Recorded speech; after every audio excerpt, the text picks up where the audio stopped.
Hello, welcome to Cat in Japan. If you haven't done it already, please like and subscribe. Also, leave a comment down below of what you thought of the video. Are you curious of what it is like living in Japan, or traveling in Japan? Well, here's what we do as a family when we travel in Japan. It all starts with a list. This is something I learned from my mom. It helps a lot. Then, comes the cleaning. Everyone helps, even Dad. This is something else I learned from my mom. My Japanese husband didn't understand when we were first married why I did it, but after our first trip together, he understood. Coming home to a dirty house after a trip is not fun. Next, comes packing. Everyone packs according to their lists.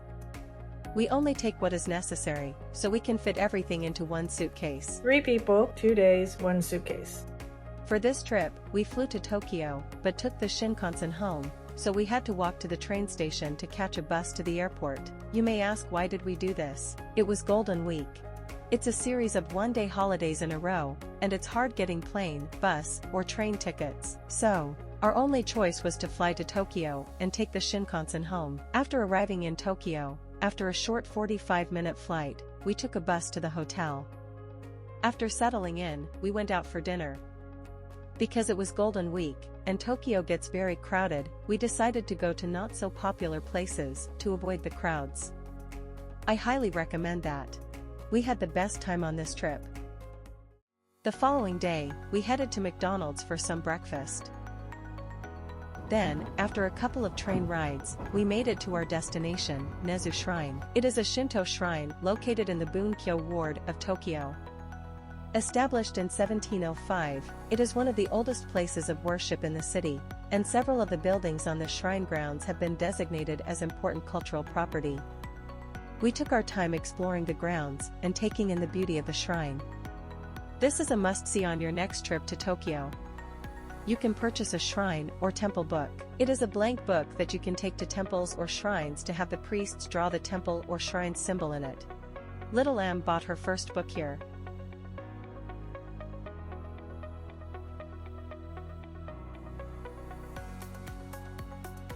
After visiting Nezu Shrine, we took a gelato break at Slow Gelato in bulk. It's located in Taito City, Tokyo. Please try it. It was the best gelato ever. After a couple more train rides, we reached our next destination, Jimbocho Book Town in Chiyoda City. This is a must for any book lover. It was bookstore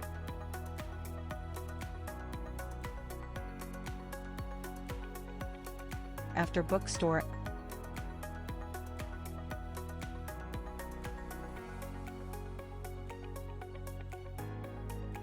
after bookstore.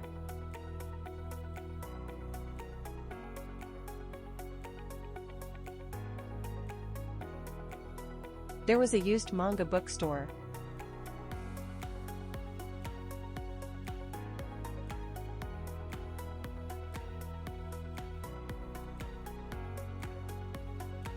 A used cookbook store. Movie memorabilia stores.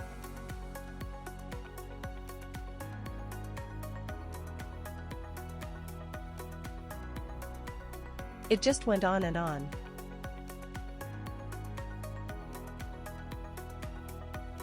Almost everything was in Japanese, but there was many English books as well. We stayed here for about 3 hours. Seriously, if you love books, this is the place to go. People in Tokyo are pretty nice. Some random lady gave us handmade swans. Those are really well made. She's good at it. After a couple more train rides and some very long escalators, we arrived at our third destination, Azabu Juban. This area is famous for shopping. However, after walking around for a little while, and seeing some interesting sculptures, we didn't really find any shops that we cared for. So, we walked over to Roppongi, which was only a 15-minute walk, and checked it out. Little Am bought a Lego set at the Lego store. We checked out the stores, but it was getting really crowded, and the stores were out of our price range. If you want to do shopping in Roppongi, you need a lot of money. Everyone was tired at this point, so we headed back to the hotel. My husband got food for the kids. They were so tired, they didn't want to go out to eat. So, they ate in the hotel, while my husband and I had a date. We went to a couple of bars, ate some good food, and had some drinks. You may wonder if we felt safe leaving our children behind. mind, in such a big city like Tokyo. Yes, we do. Plus, I messaged them every 30 minutes, to make sure they were okay. The following day, we got up and headed to McDonald's again for breakfast. Why McDonald's again? Because it was close to the hotel, and it was quick so we could get to our first destination for the day. My youngest has been interested in scents recently. So I signed my children and I up for a perfume making class. We arrived a little early, so we were able to check out the flea market in front of Tomioka Hachiman Shrine. It is here where my oldest found a doll, for only 500 yen. It was a great find. The perfume class was an hour and a half. It was very fun. Unfortunately, it was all in Japanese, and I could not understand a lot of it, so my oldest had to translate. My youngest's perfume was amazing, as was my oldest's hand cream. They did a great job creating unique scents. My perfume, on the other hand, smelled mostly of honey.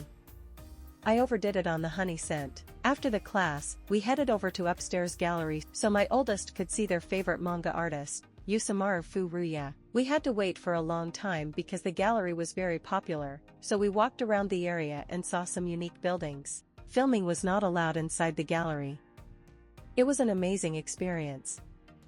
I wish I could have filmed because the artwork was fantastic. After the gallery, we headed to Tokyo Station to do a little shopping and to catch the Shinkansen home. It is amazing to watch how efficient the staff are. The train arrives, the cleaning crew enters and cleans the train within a couple of minutes, and then we board. A little more than 2 hours later, we arrived back in Toyama.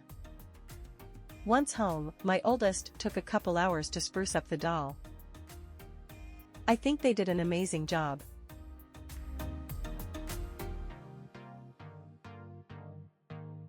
Overall, this trip to Tokyo was one of our best. We avoided crowds, saw some very unique things, and had new experiences. And only lost one kid for about 5 minutes. If you want to know about that, please comment below. Thank you for watching.